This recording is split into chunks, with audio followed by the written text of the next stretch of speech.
عباده الذين اصطفى أما بعد فعن جابر رضي الله عنه قال قال رسول الله صلى الله عليه وسلم أما بعد فإن خير الحديث كتاب الله وخير الهدي هدي محمد صلى الله عليه وسلم وشر الأمور محدثاتها وكل بدعة ضلالة رواه مسلم۔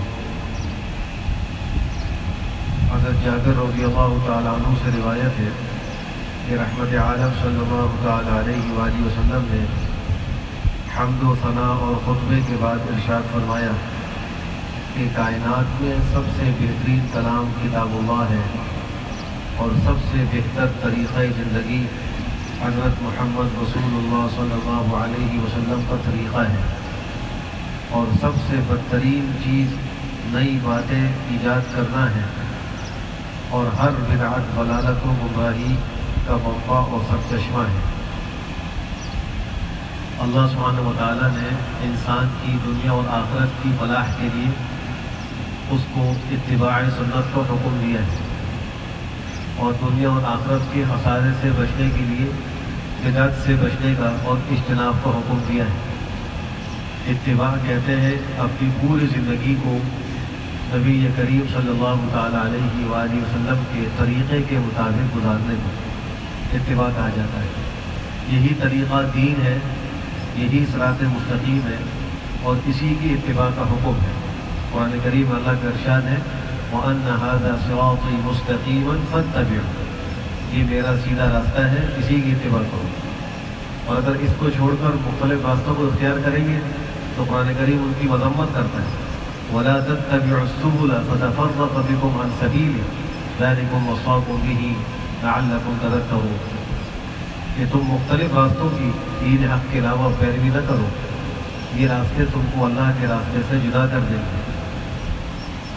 اللہ تم کو اس کی تاکید کر رہا ہے، تو تاکیدی حکم دیا ہے کہ سنت طریقہ اختیار کیا جائے اور بدعات سے اجتناب کیا جائے۔ حضرت ابوبکر صدیق رضی اللہ تعالیٰ عنہ جب خلیفہ بنے تو خلیفہ بننے کے بعد پہلے خطبے میں جو انہوں نے کلام ارشاد فرمایا اس میں ایک جملہ یہ تھا انی متبع ولست بمبتدع، میں پیغمبر کی سنت کا اتباع کرنے والا ہوں، میں بدعت کو اختیار کرنے والا نہیں ہوں۔ یہ پہلے خطبے میں انہوں نے ارشاد فرمایا۔ صحابہ کرام کا پورا طبقہ اور ان کی پوری جماعت بدعت سے بالکل بچی ہوئی تھی، اور اسی کی تائید ایک اور حدیث میں آپ نے یوں فرمائی کہ من یعش منکم بعدی فسیری اختلافا کثیرا فعلیکم بسنتی وسنت الخلفاء الراشدین المہدیین تمسکوا بها وعضوا علیہا بالنواجذ وإياكم ومحدثات الأمور فإن كل محدثة بدعة وكل بدعة ضلالة، کہ تم میں میرے بعد جو لوگ زندہ رہیں گے وہ بہت اختلاف دیکھیں گے، اختلاف امت میں بہت ہوگا۔ اب اس اختلاف سے بچنے کا راستہ کیا ہے؟ تو فرمایا کہ میرا طریقہ اور میرے صحابہ خلفاء راشدین کا طریقہ، اس کو مضبوطی سے پکڑنا ہی اختلاف سے بچنے کا راستہ ہے۔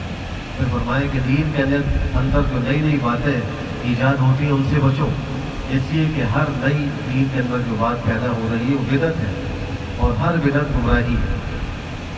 تو بدعت کہتے ہیں کسی ایسے کام کو جس کا دین سے کوئی تعلق نہ ہو، نہ پیغمبر سے ثابت ہو، نہ صحابہ سے ثابت ہو، اور نہ اس کی کوئی اصل دین کے اندر موجود ہو، اس کو دین سمجھ کر کرنے کا نام بدعت ہے۔ اور جو بدعت کے اندر شخص مبتلا ہوتا ہے اس کو عام طور پر توبہ کی توفیق نہیں ہوتی، اس لیے نہیں ہوتی کہ وہ بدعت کو ایک ثواب کا کام سمجھ کے کرتا ہے، اور نیکی کرنے والا تو توبہ نہیں کرے گا اس نیکی سے، وہ تو سمجھے گا میں نیکی کر رہا ہوں اور بہت اچھا کام کر رہا ہوں۔ قرآن کریم نے ایسے ہی لوگوں کے بارے میں فرمایا قُلْ هَلْ نُنَبِّئُكُمْ بِالْأَخْسَرِينَ أَعْمَالًا، اے نبی کو کہہ دیجئے کہ ہم تم کو بتائیں اعمال کے اعتبار سے سب سے زیادہ خسارے میں کون ہے؟ الَّذِينَ ضَلَّ سَعْيُهُمْ فِي الْحَيَاةِ الدُّنْيَا وَهُمْ يَحْسَبُونَ أَنَّهُمْ يُحْسِنُونَ صُنْعًا، کہ جنہوں نے اپنے آپ کو دنیا کی کوششوں کے اندر لگا دیا، ان کی کوششیں دنیا ہی کے لیے خالص، اور وہ اس غلط راستے پر ہیں اور وہ اس کو اچھا سمجھتے ہیں، ان کا خیال یہ کہ وہ بہت اچھا کام کر رہے ہیں۔ تو ایسے لوگ بدعات کے اندر مبتلا ہے. اس لیے ہر مسلمان کی ذمہ داری ہے کہ وہ جو اعمال کر رہا ہے اس کے بارے میں تحقیق کرے. یہ سنت کے مطابق ہے یا سنت کے خلاف ہے. خدا نہ خواستہ اگر اس کا طریقہ سنت کے خلاف ہے تو محنت الگ وہ کر رہا ہے، فائدہ کچھ نہیں ہوگا. جو کام سنت کے طریقے کے مطابق ہوگا اسی کا فائدہ ہوگا. اللہ ہم سب کو سنت کا اتباع نصیب فرمائے اور بدعت سے اجتناب نصیب فرمائے. الحمدللہ.